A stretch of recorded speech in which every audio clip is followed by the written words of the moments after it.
parole aux associations.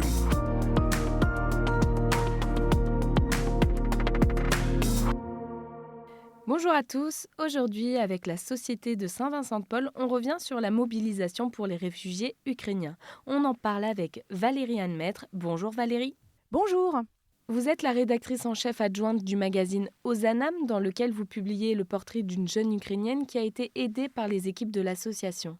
Cette jeune fille, elle s'appelle Angelina. Elle a tout juste 18 ans et pendant quelques mois, elle a partagé mon bureau pendant un stage au siège national de la Société de Saint-Vincent-de-Paul. Depuis 2 ans, Angelina, elle a quitté son pays, l'Ukraine, à cause de la guerre. Avec sa maman, elle s'est réfugiée à Niort, dans les Deux-Sèvres. Et comme elle, plusieurs familles ukrainiennes se sont retrouvées obligées de tout quitter du jour au lendemain, avec à peine une valise et de quoi réinventer une vie ailleurs, dans un autre pays.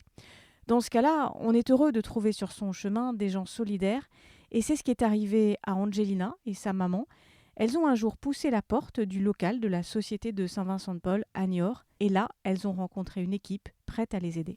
Comment s'est matérialisée cette aide ? Alors d'abord par un accueil chaleureux, et c'est important l'accueil quand on arrive comme elle de loin avec rien. Et puis par de l'aide pratique. À Niort, l'équipe a coordonné l'assistance matérielle en lien avec d'autres associations de la ville. Il y a eu des collectes alimentaires, de l'aide pour trouver un logement, des vêtements. Mais en réalité, ce qui s'est passé à Niort, ça s'est passé un peu partout en France. Parce que dès le début du conflit, les bénévoles de la Société de Saint-Vincent-de-Paul ont été très sensibles à la situation des Ukrainiens. D'abord, certaines équipes ont envoyé des dons via le Fonds de solidarité internationale, mais ils ont surtout cherché à agir près de chez eux pour aider ces réfugiés qui arrivaient. On a vu des équipes s'organiser rapidement face à des situations d'urgence. Je pense par exemple aux Parisiens qui ont donné un gros coup de main aux danseurs du ballet de l'Opéra de Kiev. Ainsi, à Paris, mais aussi à Toulon ou encore à Angers ou Lannion, les bénévoles de la Société de Saint-Vincent-de-Paul, ils ont fait preuve de solidarité, de réactivité et de créativité pour répondre aux besoins, qu'il s'agisse d'aide alimentaire, de logement ou d'accompagnement administratif. Et puis, les mois passant, cette solidarité, elle ne faiblit pas. Dans notre réseau social interne, on voit régulièrement les appels de bénévoles pour aider une famille ukrainienne qui change de département, qui déménage ou pour apporter un soutien à une personne en particulier. À la Société de Saint-Vincent-de-Paul, on agit toujours sur le long terme. Et Angelina, est-ce qu'elle continue d'être aidée aujourd'hui ? Oui. Angelina, en fait, elle est devenue bénévole à la Société de Saint-Vincent-de-Paul. Elle a passé son bac l'an dernier, c'est 2 bacs en fait, l'ukrainien et le français. Elle a eu une mention très bien, et après ça, elle est allée voir l'équipe de Niort. Elle a dit « Vous nous avez aidés, maintenant c'est à mon tour ».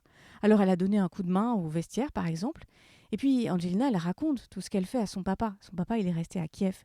Elle est fière de faire partie de cette association.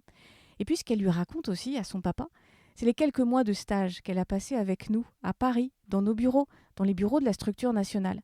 Elle m'a dit l'autre jour « Oui, je voulais faire un stage avec vous parce que ça avait bien plus de sens pour moi que d'aller dans une entreprise classique. » Aujourd'hui, je suis heureuse de vous parler d'Angelina parce que c'est une belle personne, puis parce que c'est un des articles les plus jolis que j'ai eu à écrire pour ce magazine Ozanam.